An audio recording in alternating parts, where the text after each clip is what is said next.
ঢাকাবাসী Japan ওয়ার্ল্ডের সমাজসেবামূলক কার্যক্রম স্বাস্থ্যসেবায়। জাপানে 12 বছর বিভিন্ন ধরনের সামাজিক সচেতনতামূলক কার্যক্রমের পর সংগঠনটি কাজ করছে বাংলাদেশে। ফিটনেস ঠিক থাকে তাহলে আপনার কাজ করতে সব স্বাস্থ্য সেবা কার্যক্রম, যার আয়োজন করে ঢাকাবাসী জাপান ওয়ার্ল্ড নামের সেবামূলক সামাজিক সংগঠন।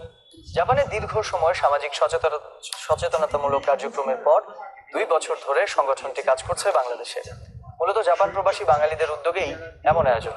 আর গণমানুষের মধ্যে সচেতনতা বাড়াতে কার্যক্রমে যোগ দিয়েছিলেন ক্রিকেটার মোহাম্মদ আশরাফুল, সাবেক তারকা ফুটবলার গাফফার গাউসরাও ছিলেন অনুষ্ঠানে। কোনো দুঃসংবাদ নেই, সুস্থ আছেন আশরাফুল। সুস্থ থেকে সুস্থ রাখতে গণমানুষের পাশে দাঁড়ালেন এই ক্রিকেটার। সঙ্গী হলেন ঢাকাবাসী জাপান ওয়ার্ল্ডের সমাজসেবামূলক কার্যক্রম স্বাস্থ্যসেবায়। জাপানে 12 বছর বিভিন্ন ধরনের সামাজিক সচেতনতামূলক কার্যক্রমের পর সংগঠনটি কাজ করছে বাংলাদেশে।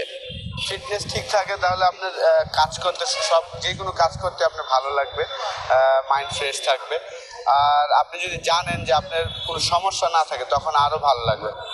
ছুটির দিনে সবুজ ঘেরা রমনা পার্কে বিনামূল্যে স্বাস্থ্যসেবা দিয়েছে ঢাকাবাসী জাপান ওয়ার্ল্ড। শরীর চর্চায় সকালে যারা নিয়মিত আসেন রমনা পার্কে তারাই মূলত নিয়েছেন এই সেবা।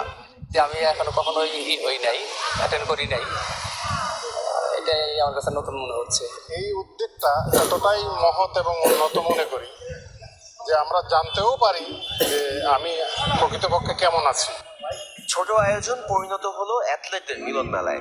সাবেক থেকে বর্তমান, ক্রিকেট থেকে ফুটবল, জাতীয় দলের সাবেক তারকা গাফফার গাউসরা সবাই এসেছিলেন সামাজিক সচেতনতা বাড়াতে।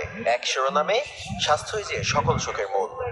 পরবর্তী জেনারেশন আমাদেরকে দেখে আমাদের এই উদ্যোগগুলো আরো ভালোভাবে আগায় নিতে পারবো এবং স্বাস্থ্য ভালো থাকলে আমরা সব কাজে ভালো করতে পারবো। আগামীতে আরো বড় আকারে হবে এবং নট অনলি যে এখানে সীমাবদ্ধ থাকবে, ওনারা আরো বাংলাদেশের আনাচে কানাচে মানুষকে সচেতন করবে।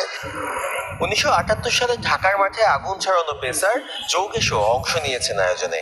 পিডব্লিউডির জার্সি গায়ে 2 দিনের লিগে 4 ম্যাচে 37 উইকেট নেওয়া এখনো ঘরোয়া ক্রিকেটের মাইলফলক। সাদ্দাম সাকিব, চ্যানেল 24, ঢাকা।